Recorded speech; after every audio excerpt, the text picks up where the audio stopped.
Yo, what is going on, guys? Welcome back to the channel. My name is Hart, and today I'll be breaking down the 4-game NBA slates we have here on DraftKings for Thursday night. So if you're new to the channel, welcome. My name is Hart, and I do daily slate NBA and NFL breakdowns here on DraftKings, where I talk over my favorite spin-up plays, mid-range options, and value plays. So if you're new to the channel, hit that like button, subscribe, turn on the notification bell, and I'll see you guys in the slate breakdown. As always, guys, make sure to check out my Twitter, which is linked down below. It is also at Heart DFS. I put up my free Patreon write-up on my Twitter. You can also find it in the YouTube description down below. Once again, it's 100% free. Today I couldn't do a write-up, so I was just able to do my core plays of Tyler Hero, Bogdan, Charles, and Tyrese, and all the core. The core plays are doing very well. So hopefully you guys are off to a great start when it comes to building out your lineups. But overall, the free Patreon write-up contains. We'll go over this one. Recap of the day before, the spread, game totals, the matchups, the key injury news, my slate thoughts, pay-ups, building blocks, value plays, all that good stuff you can check out in the free Patreon write-up. And soon, I think within the next month, I will have projections for the NBA out. So that is coming in the month, within the next month, so stay tuned for that. I'm just finishing a few things up when it comes to those NBA projections. But yeah, it'll be top tier. Which you'll find on all the DFS Pro sites. It's going to be in line with that, so stay tuned for that. That will be big, huge news coming along with that. So yeah, stay tuned, guys, for that, and let's get into the slate breakdown. So we got a nice little 4-gamer for Thursday night, which I do like. After these huge slates, we had a 10-gamer tonight. It is nice having this nice little 4-gamer.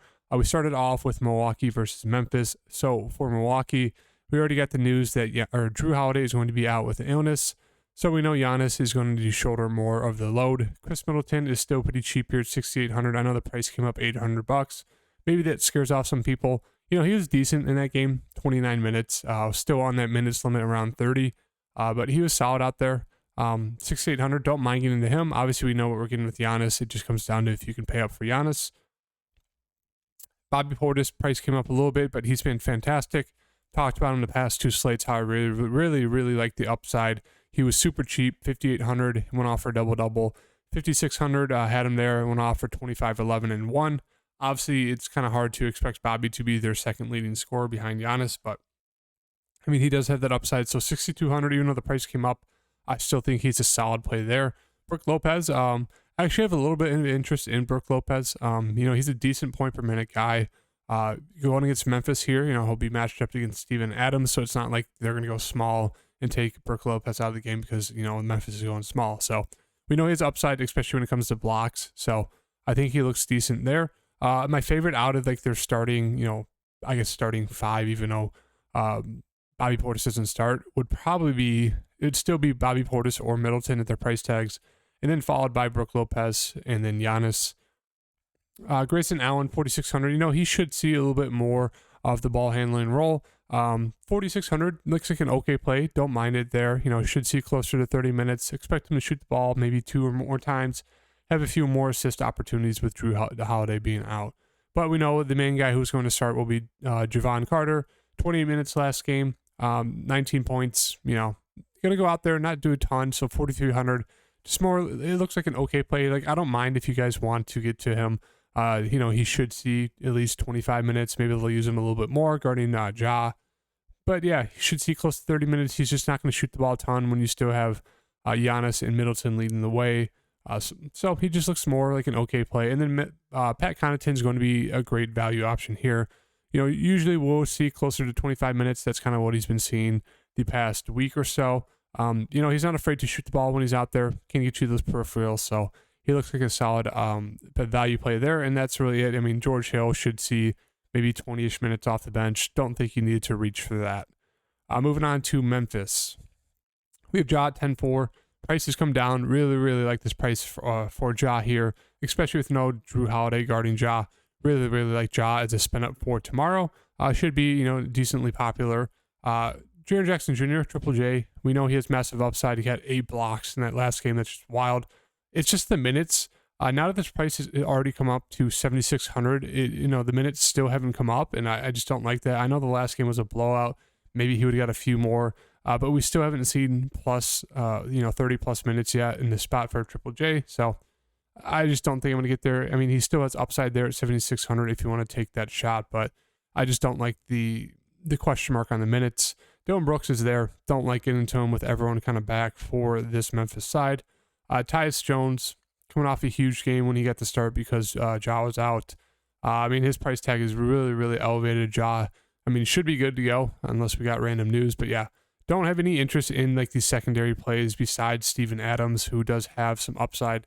Obviously going against Brook Lopez on the other side, he should see close to 30 minutes. I think that's a little bit, kind of safe to expect at least 30 from him. Has double upside. He usually gets just a good amount of rebounds. Can get a block or steal or two. So yeah, 5,200 for Steven Adams is pretty solid. Him and Ja are my favorite plays on this Memphis side. You can go to a Contra if you want. He should see around 25 minutes, but he's not the best price point play there. Same thing with Santi. You can get to these guys. It's just no real good value on this Memphis side with everyone kind of priced up. So I'd really just look to a guy like Steven Adams and Ja. Moving on to Miami, they're coming off a back-to-back. Jimmy was out tonight, so we'll have to see if he comes back. If he's good to go, I do like, paying up here for Jimmy 8,700. He should be a contrarian play here. Hasn't really been carrying too much ownership recently. And he's actually been scoring the ball well, 20 plus points in 3 straight games. We know he's going to get the peripheral stats. It just comes down to how aggressive is he going to be with scoring the ball. So he does have some upside. There's games, obviously, like the past 2 where he plays the minutes, he scores well, and that's really all it is. But yeah, 8,700, more of a contrarian play there. Don't mind getting to him. Obviously, a great matchup here against Houston. Bam. If Jimmy's still out, then obviously we can look to the 3 main guys, Bam, Tyler, and Lowry. But let's just assume he's back because he took tonight off, and most likely he's going to be playing tomorrow. Bam, 8,600. Great matchup here. If you want to get to him, you can. It'll be contrarian. Don't think it's a must play or need to get to him. Same thing with Tyler at 8,000. All these guys are kind of priced a little bit too high for me in this spot here. It's a great matchup versus Houston. It just, you're not really getting anyone at a discount besides Kyle Lowry, but with Jimmy potentially back, he's just more of kind of like a secondary play there for me. And then the rest of the team, Strus does have some upside. He's always a tournament option. That's really it. Victor Oladipo will be that guy off the bench, should play around 20-ish minutes. I guess he'd be probably my favorite play, but he's also the riskiest there at 4,300 because minutes aren't a guarantee for him.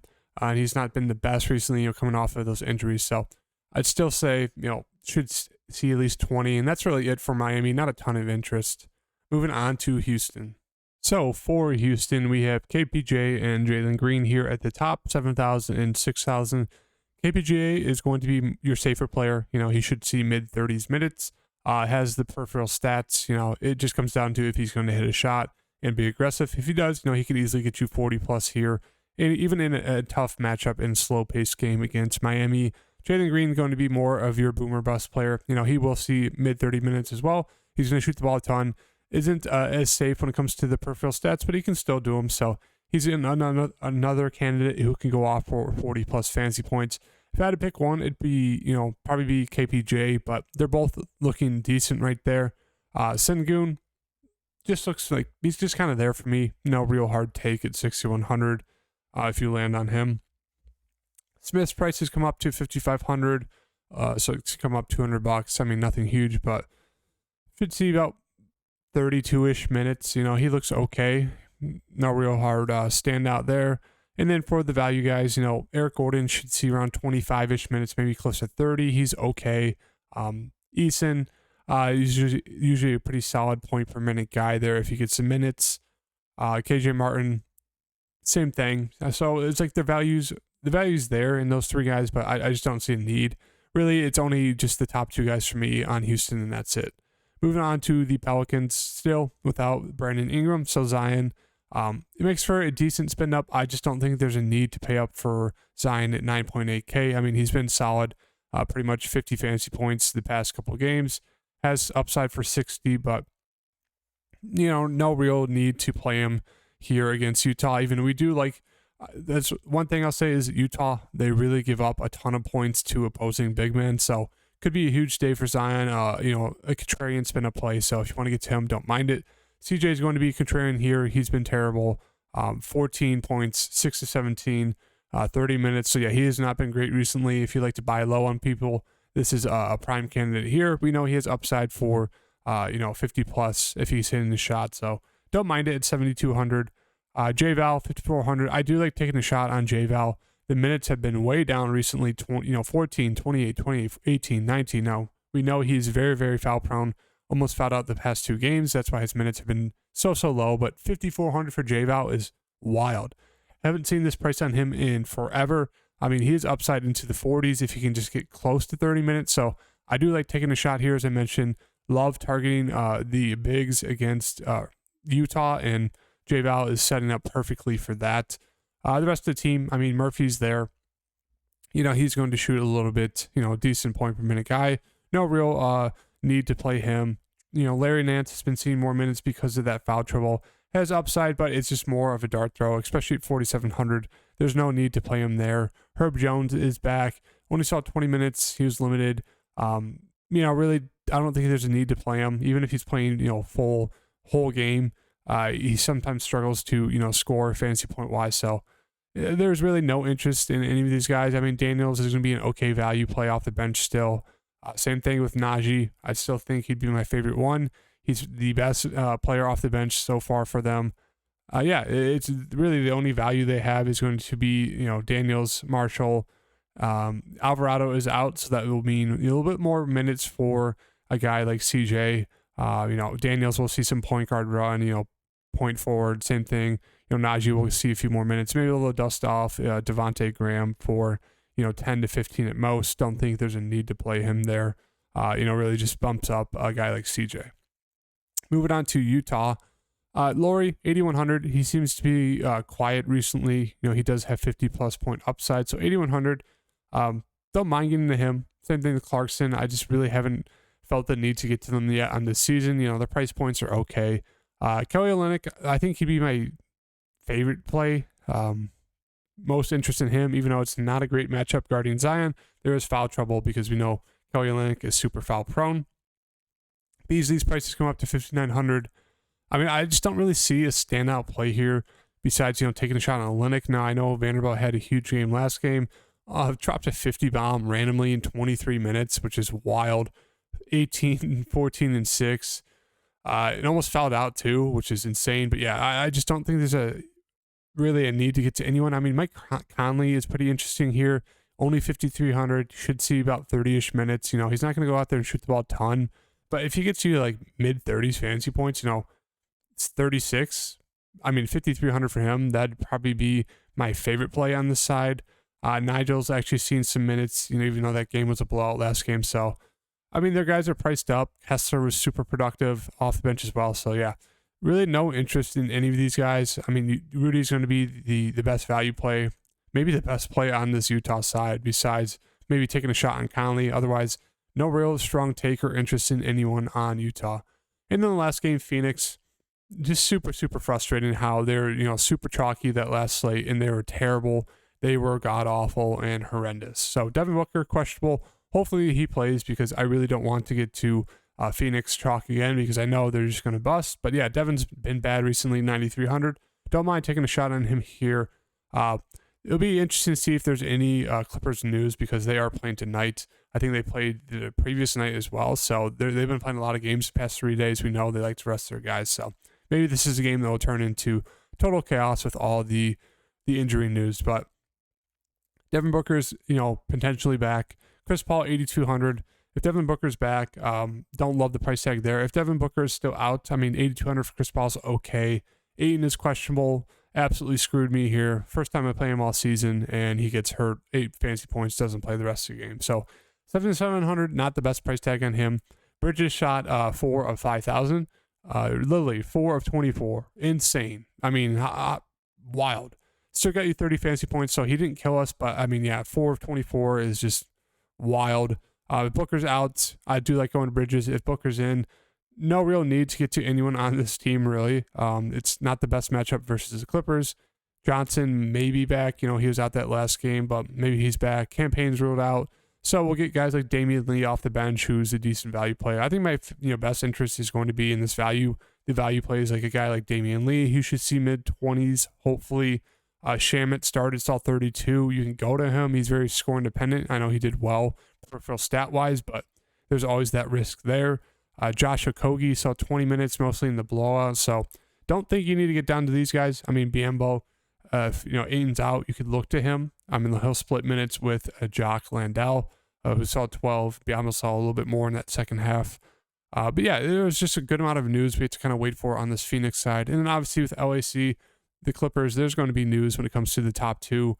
Right now, it looks like Paul George is, fine. He's going to see, he's off the minutes limit, so he looks like a nice, spin up there, 9,200. I'm assuming Kawhi will be out tomorrow. He's playing tonight. So, coming off of that Boston game, he's playing tonight. He should probably sit tomorrow due to, injury management. So, I do really like Paul George as a spin up play. I'm assuming John Wall will be back for the game tomorrow. 5,600, don't mind him as a secondary play. Zubac does seem a little bit too cheap. It will be interesting to see how he plays tonight. The game, I think, is going to start or has started, so it'll be interesting to see how he finishes up. But right now, really just prefer Paul George if Kawhi's out, and then do like John Wall a good amount. And then Zubac, I do like him as a tournament option. And then the rest of the team, the guys are there, but I don't really see a need to get to anyone else. So yeah, that is going to be the slate breakdown, pretty quick one. Stay tuned for my free Patreon write-up tomorrow, and as well as for within the next month, I will have NBA projections out. So yeah, if you guys like the video, hit that like button. I'll see you guys in the next video. Peace.